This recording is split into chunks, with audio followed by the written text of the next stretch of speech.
আল্লাহ তাআলা বলেন, আমি কোরআনের ভিতরে এমন কোনো বিষয় নাই যে বিষয় আমি তুলে ধরি নাই। তার মানে আমি কোনো বিষয় বাদ দেই নাই, সব বিষয় আমি কোরআনের ভিতরে তুলে ধরেছি। সুতরাং এখান থেকে কোরআনে কারীম থেকেই আমার আপনার মানুষত্বকে যাচাই করে আমি দুনিয়ার ভিতরে যেরকমভাবে চলতেছি, আমি যে মানুষ নাকি আমি পশু, সেটা যাচাই বাছাই করার জন্য আমার কোরআনই যথেষ্ট।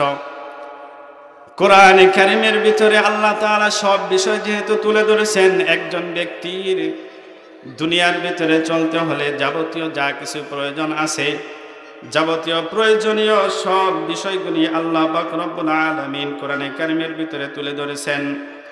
একজন ব্যক্তি দুনিয়াতে চলবে, একজন মানুষ যখন দুনিয়াতে চলবে, তার ব্যক্তিগত, পারিবারিক, সামাজিক, রাষ্ট্রীয়, অর্থনৈতিক, সামরিক, ধর্মীয় যা কিছু জীবন ব্যবস্থা রয়েছে, তার ভিতরে সব কিছুই, সব বিষয়ই আল্লাহ পাক রব্বুল আলামিন তুলে ধরেছেন মানুষের সুবিধার জন্যে। সুতরাং একজন মানুষ দুনিয়াতে তার ব্যক্তিগত জীবন কিভাবে অতিবাহিত করবে, মানুষের ব্যক্তিগত জীবন সম্পর্কে আল্লাহ পাক রব্বুল আলামিন কোরআনে কারীমের ভিতরে বলতেছেন। একজন মানুষের ব্যক্তিগত জীবন কেমন হবে আল্লাহ তাআলা বলতেছেন, কিতাবুন